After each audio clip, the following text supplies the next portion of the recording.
What's going on, everyone? Thank you for joining us for another edition of the Bleed Los podcast. Spring training is underway. The pitching staff looks promising. And who is likely to make the 26-man roster? All that and more coming up next.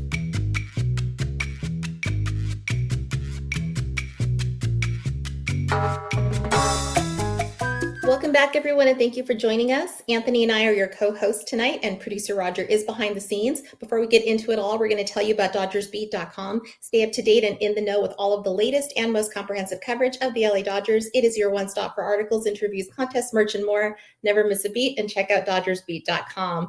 What's going on, Anthony? Baseball sounds have returned. How are you doing? Yeah, the rainy weather has not dampened my mood here at all. Past 2 days have sucked. I'm not a fan of the rainy weather, but all the content that we've been getting on the channel, all the articles, all just the fun tidbits and stuff, I'm more than excited. I'm glad Dodger baseball is finally back. It feels so good to have Dodger baseball back. We're seeing so much great stuff coming out of Camelback Ranch. So let's get into all of it. Today, I love what you called it on your social media. It is the first day of school, so to speak. Yeah. And it does feel that way. All the guys are there for their first full team workout, and we have got some great things from Doc. So, just tell me, what are your first impressions as now the entire team is over at Camelback Ranch? First impressions, it kind of feels like the first day back from winter break. Everyone has their nice clothes, all the clothes they got for Christmas. Everyone's wearing their nice Gucci shades, all that. Everyone's bringing up beefs. Miguel Rojas is challenging Blake Snell to see if he can do 10 push-ups or not. That's kind of like the ongoing rivalry we got right now in the storyline. I kind of want to see Blake Snell. I think he can do 10 push-ups, but I kind of need video evidence to like kind of make sure he can. But I just love it. It feels like the boys are all back together. It feels like the first day of school. Usually the first day of school is kind of easy, and then once you start getting going, like, oh, like the dog days of spring training. So that's why I think everyone across the board, all teams are like, yeah, we're happy. Baseball's back. Baseball's back. Then you reach a certain point in spring training, like, can these games actually count? Like, I'm tired of like getting small, minuscule updates. So I'm kind of like right now, the very high. I'm like, yeah, baseball's back. Baseball's back. Baseball's back. Yeah, the boys look good. They look nice and fit. They look ready to go. They look like they're so happy to be with each other. But I think one of the key things is what Doc said in his he gives his speech every year on the first day, and I think they've just been getting better the longer that he has been our manager. I wrote down some key things he said, but he said one thing that we all know to be true: it is going to be harder than it's ever been. We know this. We are back-to-back champs. Were there any takeaways that you got from him when he was giving his speech today? He also mentioned game 7 mentality, and yeah, it's kind of hard to have that mentality for every series because there will be a time during the duration of the series where like the Dodgers will play down to their competition. You'll get frustrated, like, why are we taking this team lightly, kind of deal. But there will also be times where like there's a potential like we'll face these guys in September, October. Let's kind of turn on the engines now and see where we're at, match up with them. So it's kind of fun. I love the way he kind of commands the room as well too. Like I told you, I was on my lunch break this morning and this afternoon, and I saw that clip. It's like a 5 minute clip on Instagram. I'm not sure if it's on Twitter. I think it's on Twitter too as well. And I was like, damn, like I'm ready to run through a wall for him just because of the way he kind of commands it. And he puts it back on the onus on the players. He's like, we're only gonna go as far as you guys can go. Because we have all the talent in the world and there's basically no excuses not to get the job done. So it's kind of like he put the pressure on them right now. Like the goal is like what we did last year and 2 years ago was fun, but now we have a new objective. Can we three-peat? I think they can. And he's right about the talent being in that room. But you can have all the talent in the room, but if they don't put all the pieces together in the way that they play for each other, I think that was a big theme of his, then it's all for naught. So I think that he also, when he was talking about how the game honors you when you don't play for your ego, you play for, like Tommy Lasorda always said, you play for the name on the front, not the name on the back. And I like that he brought in all of like, I think the longstanding themes of the franchise today. I was ready to lock the F in when I heard that. I paused my work down, like, yep, let's get to work. Let's get this done. It's that kind of motivation that you want to hear from your manager. So I feel really excited to see what they're going to put together this season for us.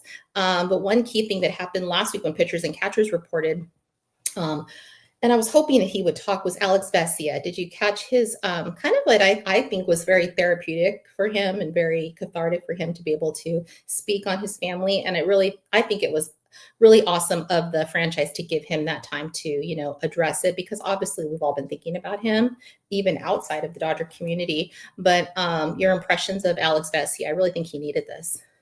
It was easily one of the hardest videos I had to like watch. It was such like it felt like at the end of it, like I don't even know him, but like I felt like as just as a human, I wanted to give him a hug and be like, "Don't worry, bro. Like we're here for you." It just felt like so personal. You can tell the emotion got to him right away because he said, "Please bear with me." Uh, it's just rough, and I think his wife as well released a TikTok, kind of addressing it. Like they kind of wanted to like address it at the beginning, so it doesn't. I hate to use the word distraction because it's not a distraction. What Yeah. happens in your personal lives is more important than what we do here on a diamond, but they kind of wanted to just come out together as a joint statement. And again, they didn't have to do this to us. Everyone completely understood what they were going through. We said it last year as well too, in our recap or our pregame warm up before we got to the World Series. Like if Alex Vesia doesn't pick up a baseball for this series, he's perfectly fine. Like go take care of your family, be with your family. Your family needs you, kind of deal. So it was tough to like see him like make his way through the speech because you can tell it's still kind of like weighs on him pretty heavy. But hopefully now that he's back at spring training and he kind of has a semblance of a routine, pitchers are routine based and he kind of just gets going and he doesn't forget about it, but it helps him like keep just moving forward, moving forward, moving forward. And just the days go by, it gets a little bit easier on his heart. But that was really tough to watch. I felt really bad for him. I do too. I don't know. I mean, because people don't talk about that stuff. And I really think that it happens, unfortunately, more than I think we realize, because, you know, no one wants to put those kinds of deep things out there. But I do know at least one person that that's happened to in the recent past. And for what it's worth, I really do feel like, you know, when you know you have a strong community around you, even though it's going to take time, the healing is there. And you can really see that they are behind him 100%. And you probably saw that he gave out that big yell, that famous Alex Vesia emotion when I guess he got Shohei out. So Yeah. it's really nice to see that, you know, they're putting all of their, you know, attention into something positive, while also being there for him and letting him know that, you know, he's a part of this team. And I think that's going to be something needed for him and Kayla. But yeah, let's talk a little bit about what we saw today. There was some really cool things that came out of spring training. I guess Shohei and Yoshi are facing batters. And did you see Kim? We had him go Oppo Taco today. Freddie Freeman went yard. It's looking good. I'm getting some positive vibes from our pitching staff. What have you seen that has been like, okay, this looks like, you know, something could be pretty awesome this year? Yeah, the early storyline as well in spring training is kind of like we have a position battle now. We have a second base is kind of up for grabs with the news that Tommy Edman won't be ready for the start of spring training, so or not spring training for the start of the season. So now we have an availability there, and I'm kind of interested to see who steps up. So far, Kim's kind of looked impressive in the clips that have been shared, but we haven't really seen anything from Alex Freeland. So I kind of want to wait till we get to games and like I see them play games and like okay, he's handling the moment, or okay, maybe he has to work on this and that. But early on, I'm excited for it. And for the Shohei part, at least the word coming out was that it was electric. Doesn't surprise me.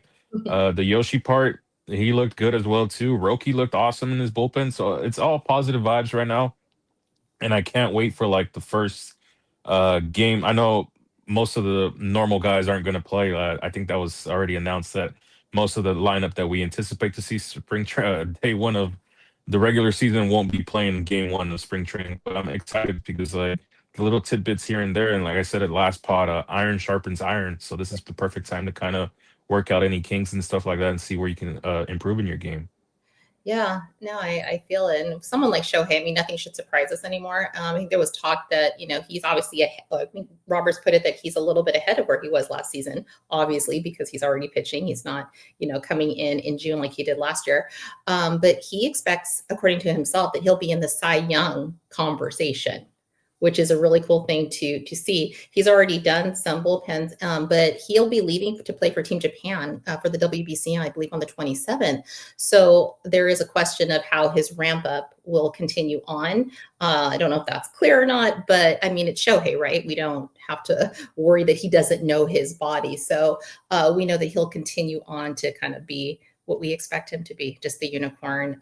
Pretty amazing. So that was kind of impressive to see him just back out there doing what he does.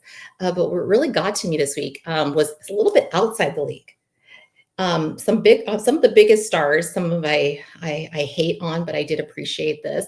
Fernando Tatis Jr., Manny Machado, and who I do like, Bryce Harper. They were all going to bat for the Dodgers in some comments as they came up in their pressers this past week and today.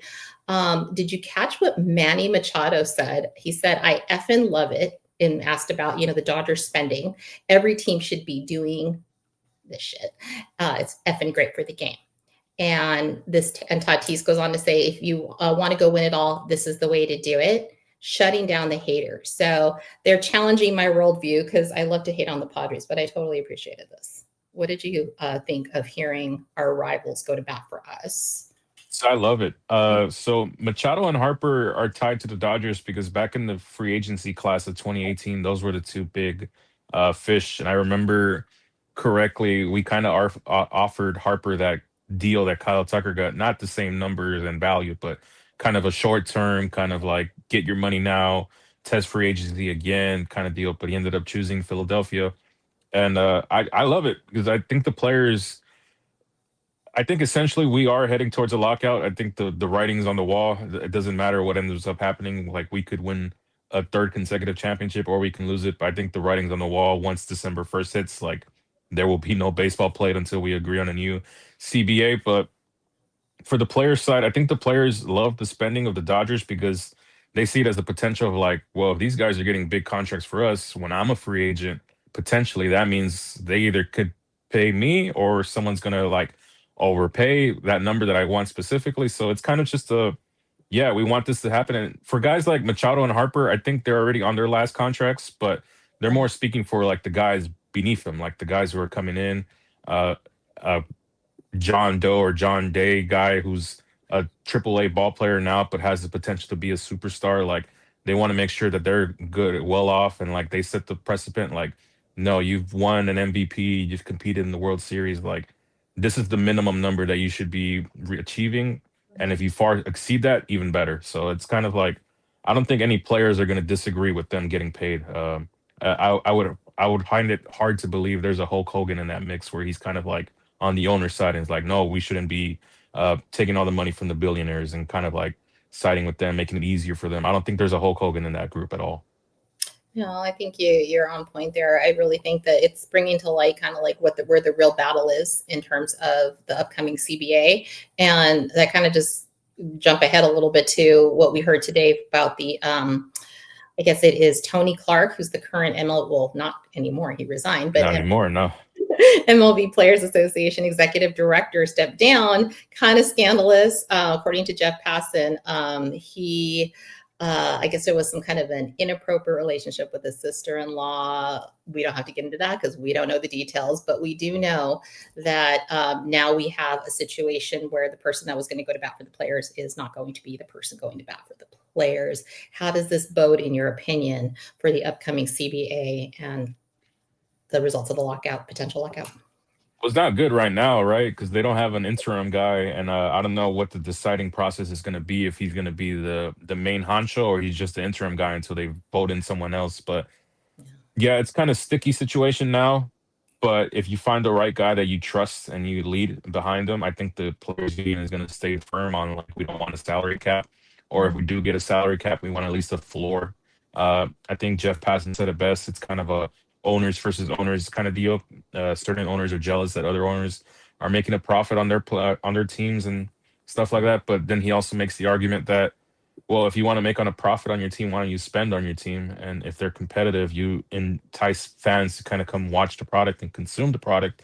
Now you're making money. Now you're making revenue and all stuff for that. So I think we're in for a long winter. I'm not gonna lie, I think we are. So you might as well enjoy your Dodger baseball now, or your Padre baseball, or your Philly baseball, whatever team you root for, because I think we're just going to be locked out by the owners. Again, I'm not going to go to bat for the owners. They're the billionaires. They have the decisions to make this a lot easier if they just were competitive. How many times have we said if teams just went out there and spent a little bit, they could knock us out? We were close to not winning the World Series because the Toronto Blue Jays kind of met that they spent well, but they also developed well, and like they took us to the brink. So, uh, baseball is kind of a funny sport. You can be the best team in the regular season, but that doesn't mean that you'll end up winning it all towards the postseason, because we said it's kind of a crapshoot.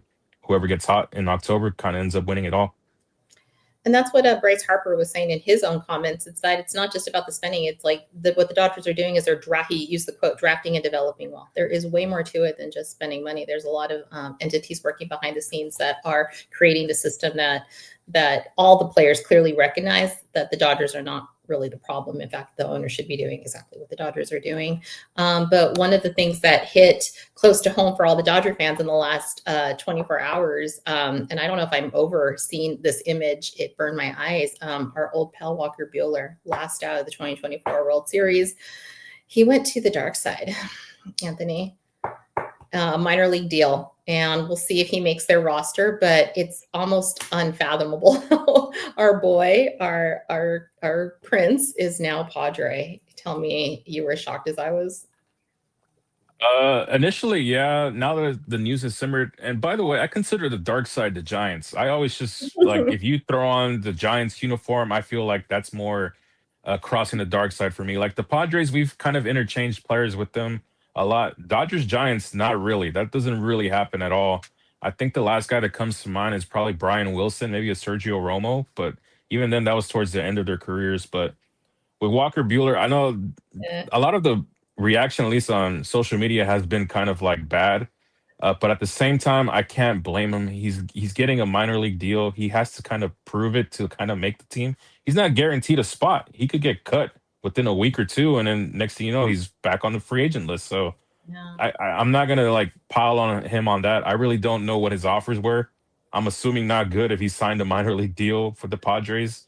Maybe that's the only playoff team or playoff contender that kind of like wanted to give him a chance, and he's kind of like, well, maybe if I sign on with them, I can find something and maybe I can contribute to this team. So he's kind of at that crossroads where like it's starting to get a little bit scary, because he's starting to like lose the attention of a lot of these teams, and it sucks for him because he did so much for us throughout his whole career, and now he's kind of like, I don't want to say he's dwindling, but it's kind of like circling a little bit like, oh, like I wasn't good on the Red Sox. I wasn't used at all with Philadelphia in the playoffs. I remember when we were talking about the series with the Phillies, like, oh, maybe Walker Bueller, like he'll come in and like pitch a big inning or two, and like next thing you know, we're like, oh, we should have not let him go, but wasn't used at all, and now he's kind of like competing for a roster spot with Herman Marquez. I think was also signed by the Padres as well too, and it's kind of a weird like turning doors moment, because those two guys were playing game 163 here in 2018 just to decide who won the division between us and the Rockies, and now they're kind of fighting for the same spot here in San Diego. So it's kind of like, I'm happy for him that he has a job, and I'm kind of happy that I want him to like secure it, because I'm afraid if he doesn't secure it, I'm Yeah. afraid he might not make another big league roster. That's so hard to fathom, and yet that is the reality of baseball and pro sports, because the big contracts, the superstars are not as many as people like to think sometimes. In order for to stay on for you have a 10-year, 20-year career, those are the rarities. Your MLB and your professional sports mortality becomes real clear and into focus, within a very short amount of time and in a small window. So I totally get why he would join the Padres. I don't fault him for it. You want to be able to extend your career regardless of what team you're on. And at the end of the day, the Padres are not a bad organization. I just like to be the president of their hate club, but I do acknowledge that they're very good. I I don't like their colors. I can't. It's hard to see Walker Bueller, Dodger blue, pride of our franchise for so long, be a Padre. But I wish him nothing but the best. What also another a new Padre is Castellanos, and he had a little bit of a fun, interesting week on social media, putting out his side of the story on this, I guess, a Miami incident, a beer in the dugout, all kinds of stuff. And so I was kind of thinking a little bit about the Phillies, who are going to be a very formidable team this year. They always are. The Phillies are great. But it seemed like behind the scenes, according to even Bryce Harper, that there's still, you could tell that there's some tension in the clubhouse. Made me think of how lucky we are as Dodger fans to have the front office that we have, because I believe that they kind of, I guess, according to Harper, they were kind of airing a little bit of the dirty laundry behind the scenes. He didn't feel like they should have put out there. And he thought that that was not a motivating factor for him to kind of, criticize him to the public. So that's been a little tension. And when you think about someone like Dave Roberts, Brandon Gomes, Andrew Friedman, that in the background, there's probably been drama in our clubhouse. There's no way there hasn't been, but it's so great to see a professional type of organization that they're tight-lipped, they keep things in-house, and the players are still really happy. And you can tell that the way that it's run means more than, again, just money. So how lucky are we to have the kind of front office and management that we have, that we're not dealing with that stuff? Yeah, I don't know if I was a GM of a team or an owner of a team, I would say publicly that my star player is not elite anymore. I don't know if that's something I would do, considering that I would have to see him again at the start of spring training, and he's probably pissed at me because I made those comments. Yes. But Dave does a good job of kind of challenging when he does players, because I always go back to that story that he kind of looked at Bobby Miller and at Walker Buehler at the 24 towards the tail end of that 24 season, and they're like, we're only going to go as far as you guys go. And like he kind of ripped into them, and like Buehler obviously, like it lit a fire underneath him, because that's kind of like the way he likes to be coached. Certain guys can take that criticism like face to face, other guys can't. So you kind of have to pick and choose. Like, okay, I can talk to that guy like this. This is clear. It's very clear that he takes the criticism and he takes the advice very well when I'm very straightforward. And Walker Buehler, straight shooter. We've seen in his interviews, he's a straight shooter. So he's not gonna crumble and like critique or mope and be like, oh, why is he talking to me like that? No, he's gonna challenge him and be like, all right, you want me to go like that? Watch this, basically. So certain guys you can coach like that, and other guys you kind of, I don't want to say coddle, but you kind of have to be like, oh, hey, come on, man. You're like, you got this. Don't worry about it. Like, shake it off. Next pitch, next pitch, next pitch, stuff like that. So it's awesome to see that there is without a doubt in my mind that the Dodgers have had drama. But I don't think it's been to the level of like where it has to leave the locker room. I'm pretty sure there's been like clashes of egos, but I don't think to the point where like, oh, I don't want to play with that guy no more. I think it's kind of more like it has to be, right, because the season's so long. There's just they see each other every day. It's not always kumbaya and like the star is like shining and there's roses flying from like the sky and stuff like that. There has to be levels of drama, but again, they have such bright veteran leadership that it's kind of probably just like drama for like a week and then it goes away and you just never hear about it. So I think that's also has to do with like just the way you run the organization and like the guys you entrust. You entrust the players to kind of like police themselves, so it doesn't get to the point where like management has to get in or general managers have to get in or players agents have to get in and start kind of going to bat for them. The players will police themselves. Right. And you see it like you got all these guys and they all kind of go to Miguel Rojas or to Max Muncy. So it's kind of like they'll police themselves. Don't worry about it. Like, yeah, it's not always like sunshine and rainbows here, but like a week later, everything's back to normal. And I think it tends to happen during like, so they'll play very well and then they'll hit like a rough patch. And then you kind of see it like guys are like starting to say stuff like in the media and stuff like that. And then like out of nowhere, like it's just complete silence. So I think it tends to happen throughout every clubhouse. Every clubhouse, you'll see like guys are not starting to get along. Yeah, it's been a long season. You're in the dog days of summer.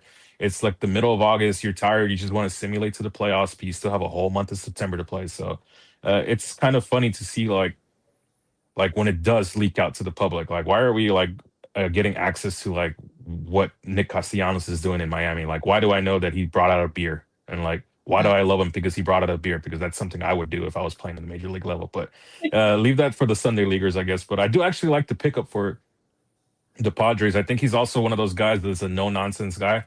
Like he's gonna speak his mind and doesn't care what he says to people. So I think it is actually something where it would be beneficial to them to kind of have in that clubhouse. But I don't know if he's gonna make. Well, he will make the roster, but I don't know if he's gonna make that big of a difference to kind of push them over the edge. But we'll see. That's a lot of aura and straight shooters in that Padres clubhouse. So definitely think that could be a fit. Hey, I like the challenge. So they're in our division. We're going to be dealing with, pretty decent Giants team. But yeah, the Padres should be definitely a fun series when we come around to them. But yeah, kind of just going back to as far as the players and them talking, and kind of even Edwin Diaz and Kyle Tucker were said to have got up today and give, the Dodgers a little bit of why they wanted to come here. And we also kind of heard some little behind the scenes on Spectrum from Edwin Diaz saying that he did in fact talk to his brother, what we suspected, that why he chose to come. We also heard from Steve Cohen, who was he said he was perplexed in his own press conference. This is the owner of the Mets, perplexed as why Diaz would want to come to the Dodgers. I wasn't perplexed. Were you perplexed, Anthony, as to why Diaz would be a Dodger? No, we've talked about this for a while now. If I have a brother who works for a different company and I'm looking to change jobs, or not necessarily change jobs, but I'm in negotiation with my current company and I see him over there having the time of his life, you don't think I'm gonna go ask him like, hey, like, Eh, how's life over there? How do they treat you? Like, how is like, what's the pay look like? Stuff like that. And I'm just a regular civilian. So you're not telling me like these major league players aren't talking. They spend vacations together. They go to clubhouses together. They know each other. They've known each other from the minor leagues up to the major league level because they've played each other down at the minor league level. So for me to think I'm perplexed that my guy ended up signing with this different team is kind of crazy. And then he followed it up with like, I can spend money too. Well, apparently right? you didn't want to spend the necessary money to keep the guy that you wanted because now he's on our team. And the negotiation, from at least what people were reporting, was pretty straightforward. It was pretty easy for us. He kind of presented us with a number, and we're like, yeah. So now what? Like, you're perplexed that he picked us because we said we agreed to all the terms he had, and not necessarily all the terms. I'm pretty sure there's like little things in here in his contract that we're not a privy to that they probably negotiated over. But the main bulk of number in years, this probably was an easy yeah, and then the rest was kind of negotiated. So I don't know if I'm perplexed if like that he decided to pick us. No, I think he knows deep down, even though yes, he has more money than God. Let's be honest. Steve Cohen is no joke. And we know he can spend. I mean, it was a little bit of a weird, like, hey, I can spend money too. Yeah, we know you can. And you did. You did it on Juan Soto. But it's not always about money. Yeah, money's great. Let's be real. We are an organization that boasts that we print money. And I think we probably were making more money than even we realize when we're signing Kyle Tucker to, the $60 million deal. But I do think that there was a little pettiness in this because we got Diaz, but then he decides to take someone he doesn't need, someone that Drea is fully in love with. My Ben Rortvedt's gone. Again, he does not need 4 catchers. Anthony, was this just him taking a swipe at the Dodgers? It could be. I feel bad for Ben in this because like he's been on 4 different teams now in like a stretch of like maybe 3 months. Oh, no. I know 2 of those teams have been us. We picked them up and DFA'd them twice, but I don't know. I just going back to the whole Cohen thing. I think he wants to be like us, but until he actually wins one, I don't think people would actually take him seriously. And I don't know. Who knows? Maybe this is the year where he finally does get over the hump and the Mets do win one. But they're off to a bad start. Lindor is out with the, I don't even know how to pronounce it. Hamat bone. Is that how you say that? The bone in your hand? Yeah, it's Yeah. an epidemic going on right now. Everyone's Yeah, there's like 3 or 4 dudes who injured that same bone. I had to like pretend to be a doctor when that news dropped and figure out what that bone was. But I don't know. With the Mets, I think they will always be there just for the level of talent. But like we said it before, there's always something that happens mid-season, and they always seem to like, I don't know what to say, it's mentally collapsed because you'll hear the bickering and bickering and bickering and bickering and bickering, and that's when you know like, okay, these guys are not going to go all the way because there's just too much infighting. There's too much clash of personalities. One guy has his one side of the locker room, the other guy kind of has the other side of the locker room, and they're not together as a team. And then once they get to October or late September, you realize, well, this team was not meant to be because they just bickered the whole year, and there's no surprise they end up making the playoffs. So we'll see. Maybe this year is the difference. Like they finally just like, okay, let's just like stop bickering, stop bickering, stop bickering. But I kind of have to like see it first before I can believe it. right. I mean, it really does show that you can have money, you can, throw it at players, but that's not going to stop, the behind the scenes things that need to be all in place. And that's just what we've been going back to. They're great players. They had Pete Alonso, they lost him. They had Brandon Nimmo, lost him. Doesn't mean that, they aren't great players individually, but maybe some of the combination of players didn't work together. Maybe there was the lack of leadership. That's where you having a Max Muncy. Is he, a player that everyone has been raving over for the last several years? At times, yes, at times, no. But the truth is, you can't put a price on Max Muncy's leadership. You know that he, like Miguel Rojas, is a pivotal part of why our culture is the way that it is. So just kind of traveling to him, he got extended. And I think that it was a deal, do you not, as a pretty legit? Yeah, it's funny because I think this happened after we recorded, Yeah. or after Cody and Vince recorded as well too, or went live. Right. Their whole argument was like, do you extend them? Do you extend them? And I think within the next 12 hours, we got the news like, oh well, yeah, they extended him. Yeah. I kind of love it. I think this is it for him. This contract that he's on, that he just signed, might be it for him. And he said it himself. He could have chased more money. He probably could have had more lucrative opportunities, but he made his life here. The Dodgers kind of gave him that chance in 2018. I think he did sign with them in 2017, but they kind of kept him in the minors. And in 2018, he was in the minors, and he brought it up. And it was kind of one of those like, well, you're up here. Let's see what you can do. And he just never gave up his spot. He's been playing with the team ever since. And he said he could have got all the money he wanted in the world, but he's fine here. His kids were born here. And what stuck out to me the most is like, yeah, I could have played for a different team, but it would have killed me inside seeing those other guys, referring to the Dodgers, continue to win and win and win and potentially win more championships. So it says a lot about him, what the kind of player he is the kind of guy that I would love, like if I can have 28 versions of him or 26 guys in that clubhouse similar to that same mindset. And we damn near do have the same amount of guys with that same mindset, like, hey, I'm just here to win. I'm here to win. Like, I've already stacked up 3 championships. I want to see how many I can finish my career with. It's kind of like an infectious attitude. I love the way that he kind of said yeah, I could have gone anywhere else, but I don't want to go anywhere else. I want to be here. I want to end my career as a Dodger. And Kiké's the same way. I think it was back to back. We learned about the news, and we kind of already had a feeling that Kiké was going to sign. He broke the news himself, as we predicted, and seemed to draw a lot of joyous attention from Dodger fan base because he's our boy. And that he, at the end of the day, he has the rings, but he still wants to be a part of this organization. And you can tell he's a Dodger at heart.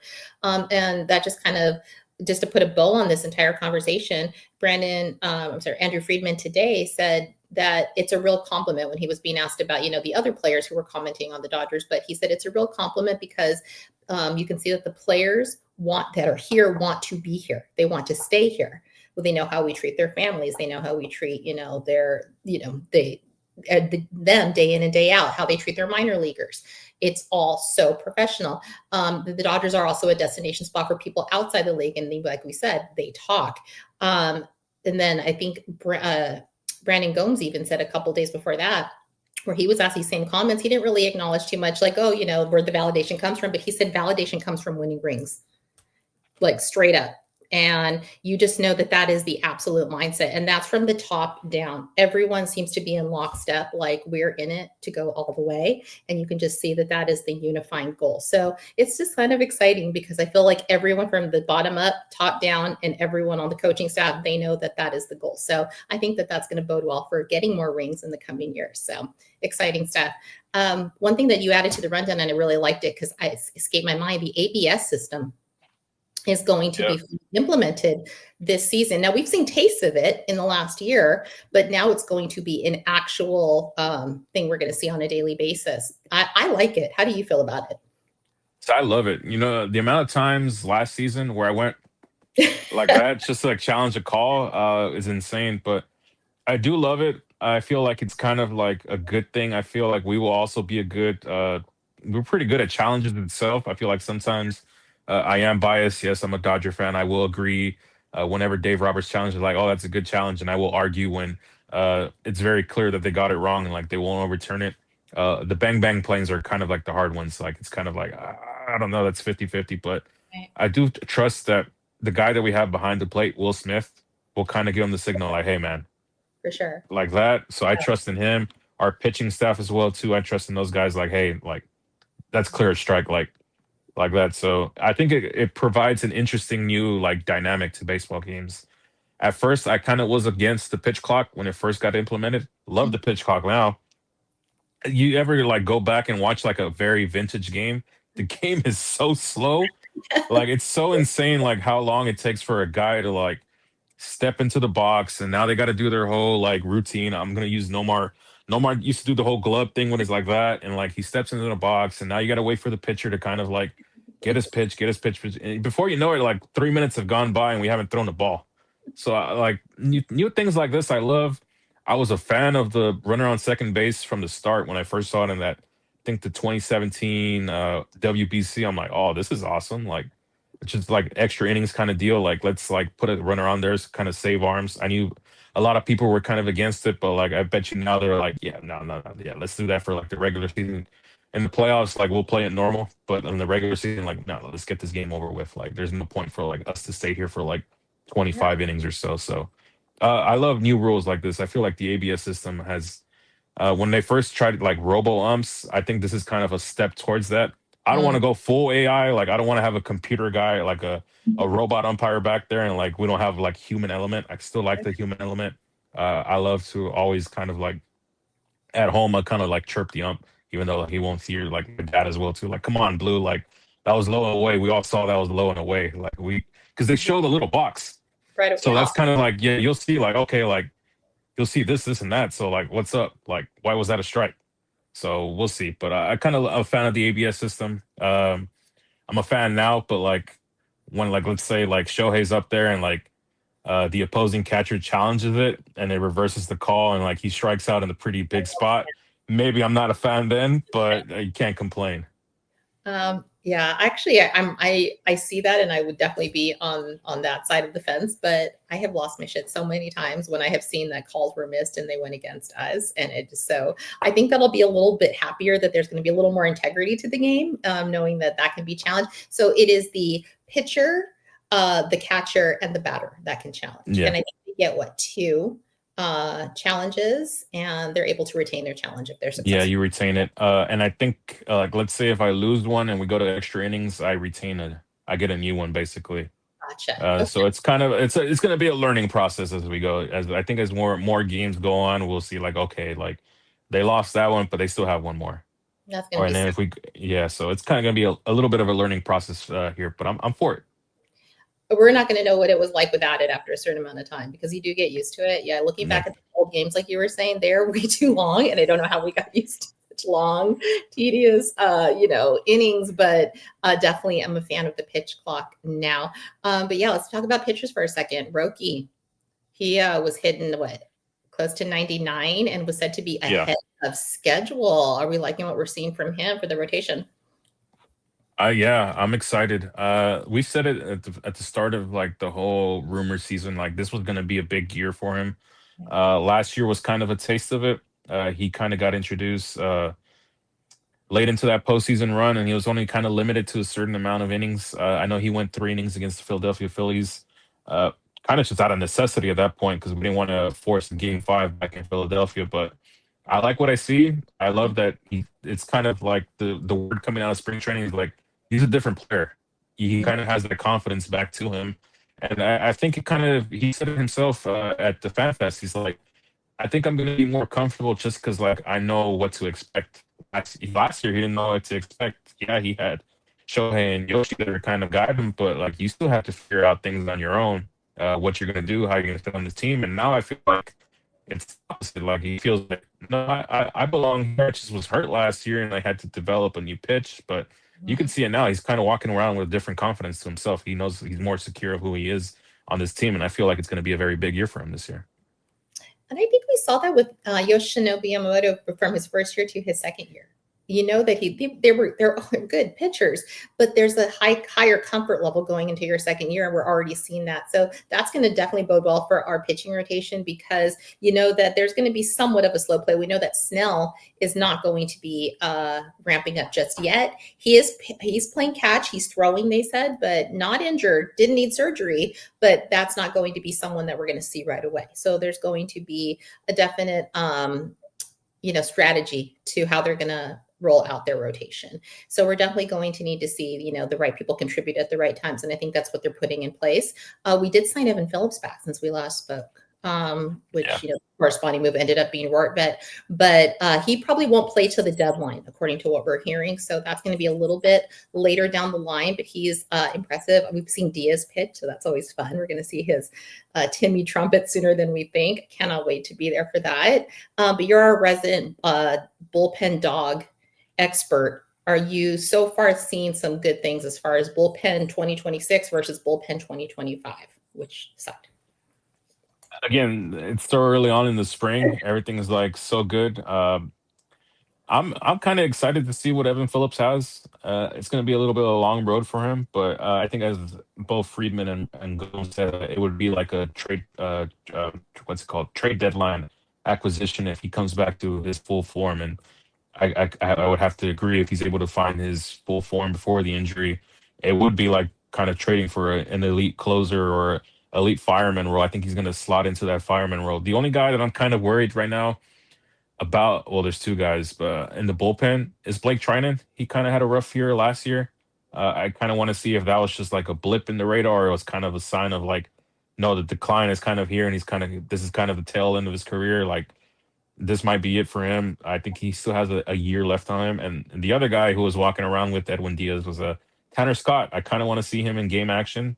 I know everything looks good right now. Everyone's out there in their new Dodger gear, new spring training gear. Like, no one's playing against live pitching. I don't think he's thrown a live AB yet. I think they're just sticking to bullpens right now. But again, everything looks good right now. I kind of want to see where they're at start of spring training, start of actual games. So I think it's kind of going to be touch and feel. And as far as the bullpen, we do have a lot of arms in there now that I think about it. We have Blake Trinan, we have Tanner Scott, we have Evan. We know we're getting Evan Phillips back. We have Edwin Diaz. We have Brewster Graterol. We still have guys like Sheehan, Robleski, Jack Dreyer. I saw pictures of him there. And I'm pretty sure I'm forgetting other guys. That's already 8 guys that I listed off. And there's not going to be enough spots for all these guys, like a Ben Kasparius, stuff like that. So it's kind of going to be, again, iron sharpens iron. Mm-hmm. Who's hot to start spring training and who's not, basically, the deal. There's going to be a lot of tough decisions to be like, okay, this is going to be our final 26-man roster. So we'll see. But it's exciting times. I know Evan Phillips is not going to make the 26 roster to start because he's going to be put on the 60-day IL. But same with Kiké as well too. He's going to be on the 60-day IL. But after that, it's kind of like, oh, man, you're going to have to like do a lot to kind of secure your spot here. And I think the Dodgers are a cutthroat organization. If like you're not carrying your weight, they're not afraid to kind of like, sorry, man, just release you basically, or trade you, or etc. Well, yeah, we're in the window of our rings, and if you're going to contribute to that, then wonderful. But if not, I mean, they have to obviously make tough choices. When you brought up Graterol right now, I guess his velo is a little bit lower than right? It could be just like the start of spring training, first bullpen, kind of just see where you're at. Hopefully it goes up from there. But it's also a big year for him too, as well, from the terms of, I think he's done with his arbitration year, so this is it. So he doesn't have any other choice but to be good, because he's kind of playing for a contract for next season, not necessarily with us, but for one of the opposing team. And he was a big piece for us for his early 2020 run. And like, he kind of had those 2 injuries and it kind of set him back a lot. But he was also a very big piece in 24 just to secure the World Series. He's one of those guys that he got hurt towards the end of the run in like September. And we thought he was done, just the way he reacted. We thought he did like something like, oh, he's going to be out for the whole year. He's able to come back and he participates in the World Series. So he's kind of, it shows a lot to him. Like, he's able to fight through stuff, but I kind of want to have a full season of him healthy again, kind of contributing to from beginning to end to see where he's at. He was my first Dodger autograph. So nice. Yeah. And so I always have a special place in my heart for him. It was autographed behind me. And ever since then, I've been on an obsessive tour of getting all the Dodger autographs. But I mean, he's such a nice guy. He's huge. I mean, I knew he was going to be big when I met him, but I'm probably shorter than most people realize. I'm 5'3", and he's massive. and but just the sweetest teddy bear. So I really do hope that things work out for him too, because I really enjoy watching him pitch. But yeah, kind of traveling along to something that we were talking about last week, but then there's been additions since then. The Dodgers did drop additional promotions since we saw the original promotion calendar. We still do not know what the mystery bobblehead is going to be. It's actually on my birthday, so I am looking to Maybe see. it's a bobblehead of you.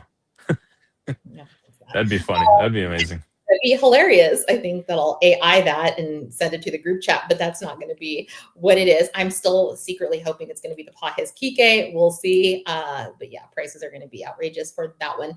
But yeah, did you see the Teo is going to be having his bobblehead throwing seeds, but no seeds included? That's really hilarious. I love that.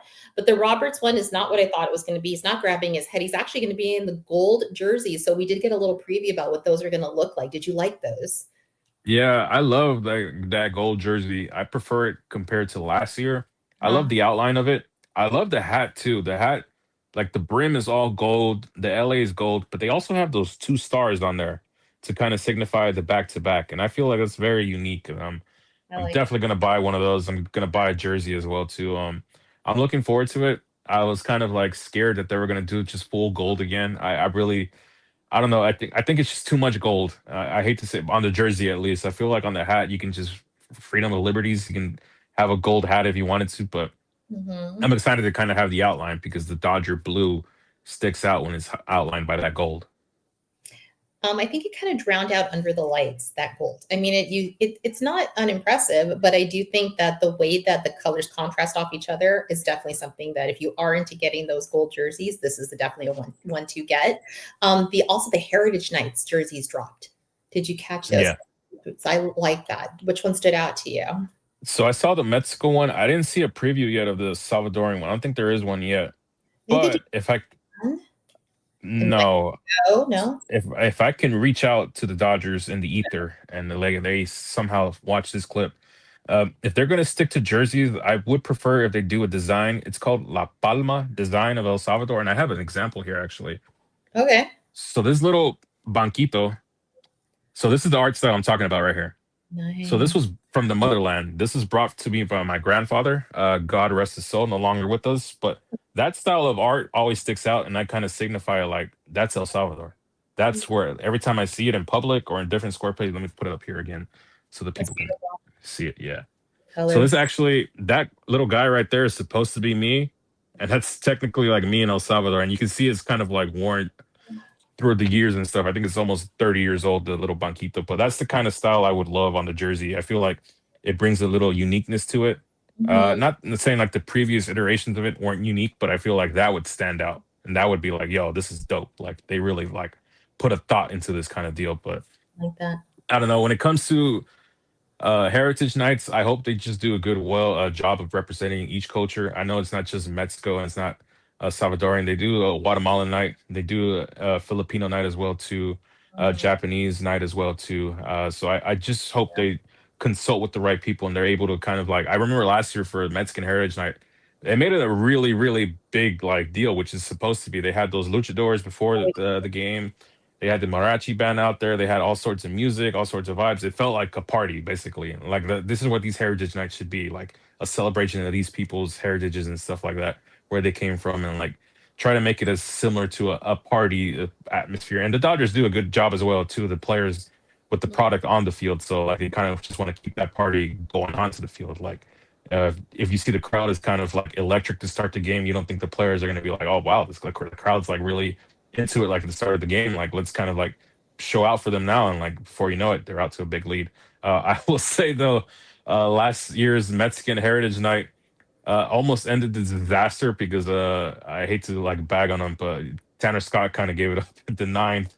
We ended up winning on a walk off, but yeah, it almost ended in disaster. But that's probably the only reason why I remember that Heritage Night from last year, just because like I was so pissed that we were like, oh god, this game was won. Like, why do we have to stay for extra innings now? Like I was already like out of my seat, like, oh yeah, let's go, let's go. Like we're about to secure this win. And next thing you know, I'm like, oh well, I guess I got to sit down and we'll figure out if we're gonna win this game on a walk off or not. But I think that's why that stuck out to me. And then the Salvadorian Heritage Night from 2 years ago, that stuck out to me as well too, because I went with all my cousins. We went damn, I think we went like 10 deep. I don't think we could do that again now because now some cousins have kids. And we went from like 10 to like a clan of like maybe 15, 20 people. So it might be a lot harder to do it now. So actually, I'll give some love to my nieces, some love to them, even though they won't see it. But I got some great news over Valentine's Day. I'm going to be an uncle again. Roll the dice. Hopefully, it's a boy. I love my nieces, but I would love to have a boy here in the family. Just because I think it'd be awesome to talk ball with him. Even though I'm not sure if he'll be a fan, but I think we'll just be talking about him before I kind of force him into even though he'd probably be raised a Seattle Mariners fan, but no, not when you're in this household. We'll be watching Dodger baseball. That's how we are in our household. You become a Dodger. You're born into the LA sports world in this family. But yeah, definitely give a shout out to the people who do the Heritage Nights because it feels like they've really gotten better over the years in a lot of ways and really kind of paid attention to the details of whether it be the music or the dancing or the food. It's just really nice to kind of go there and see how all the heritages are honored. But yeah, so first games are coming up. We don't have to go much longer without actually seeing a game. Maybe they don't count for a while, but it looks like they're going to be playing the Angels this Saturday. And Team Mexico exhibition game is coming up fast on March 4th. How excited are you for that? First of all, I've never been so excited to watch a baseball game in a while. And even though I know like the starters are not going to go more than probably 2, 3 innings, but it's just baseball, the feel of it, kind of get back into it. It's kind of gets us back into it. Last year, I would watch games and I would write things that happened in my little notebook. I could see it here. There's actually some funny things in that notebook. Like back when I was doing my bullpen dog meter, I wrote like in big capital letters, "Do not trust," and like the 3 names were actually on there. It was Tanner Scott, it was Kirby Yates, and it was Will Klein. Will Klein was one of those names where I'm like, "Do not trust," but like this was like in the middle of the season.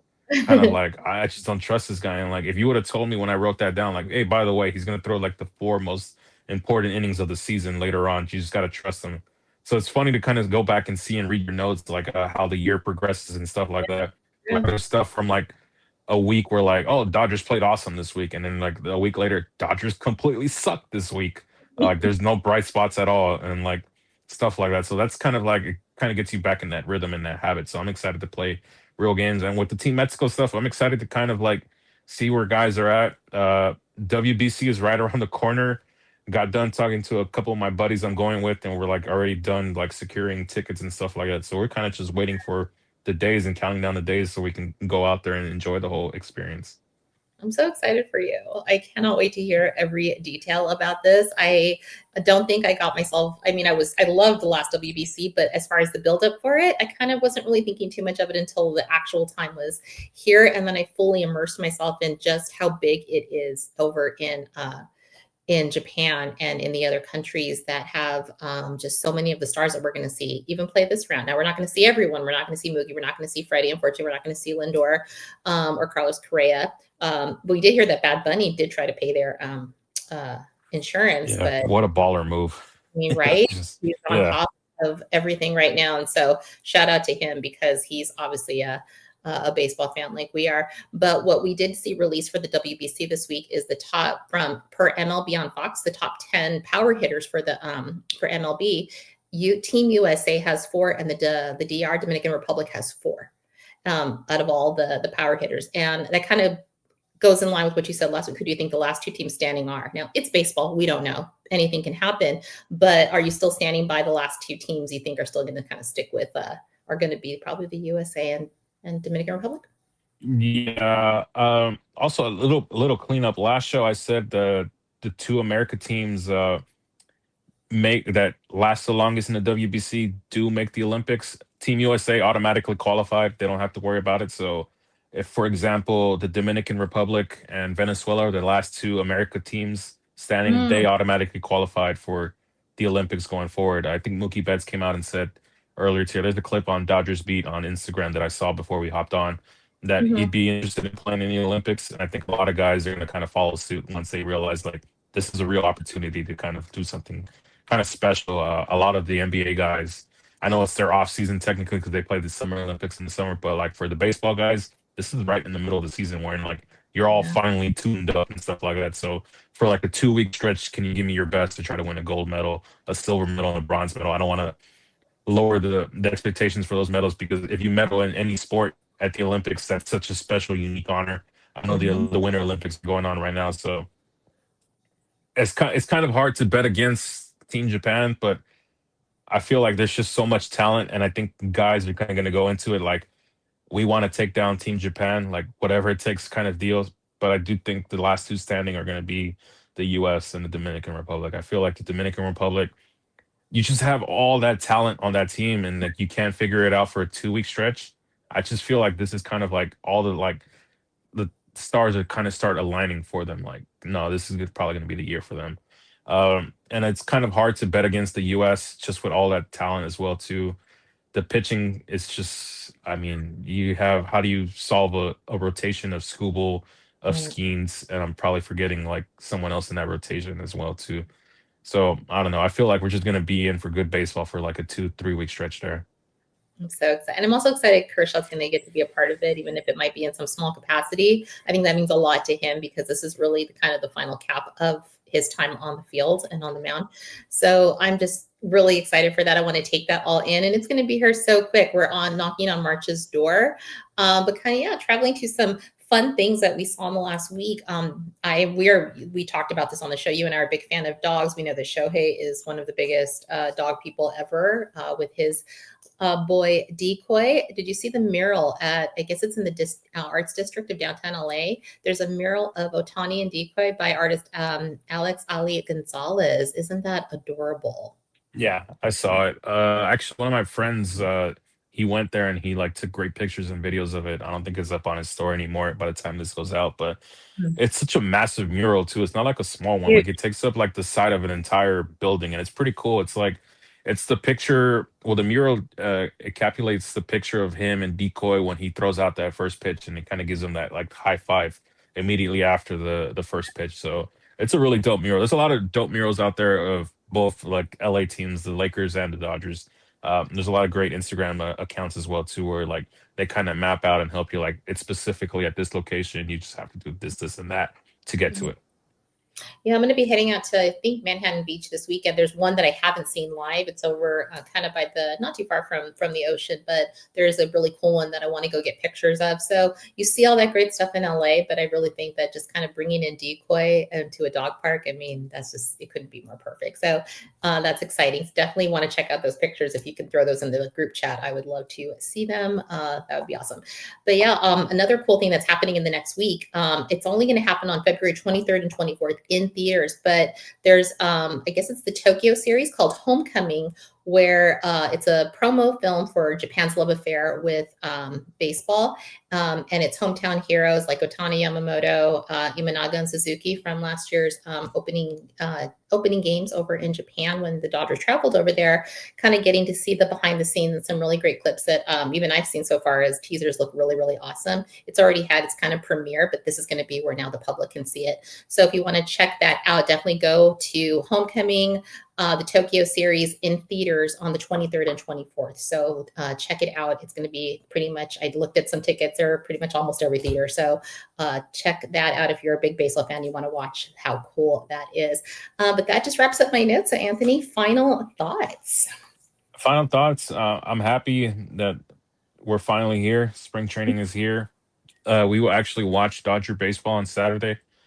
Enjoy it. It's going to be a long ride. I'm pretty sure there'll be parts of the season where you're like, I'm just tired. Like, I can't believe we lost to this team, but enjoy the process. It's a long journey. So rewarding when you finally reach the pinnacle of it and you finally win the World Series. So I'm excited. Those are my final thoughts. We're about to go through a lot of emotions, Anthony. So Yeah. rest up. It's going to be amazing. Yeah, 162 is a long journey, but I think that there's definitely rings in our future. It's hard to predict when they'll come, but we did get to have the three-peat, but we are not out of our ring and championship window. So shout out to all the people behind the scenes, to the front office and everyone that's making that happen, because us fans, we put a lot of our hearts and soul into it, because at the end of the day, we're podcasters, but we're fans first. And so we just love to see all of this amazing stuff that is going on with our team day in and day out. We'll be here to talk about it all. Don't forget to check out Talking Blue with Cody and Vince this week. They go live every week to get you all caught up, and I'm sure they'll have some really great tidbits from spring training. Don't forget to check out the DodgersBeat.com articles put out by Cody and Steve Webb day in and day out. All the great stuff that's coming out is also going to be what you can read over on DodgersBeat.com. Check out the Bleed Lows Podcast Network. All the footage day in and day out as well is there. Check out the interviews with the players, with the coaches, and keep you all up to date until we see you next time.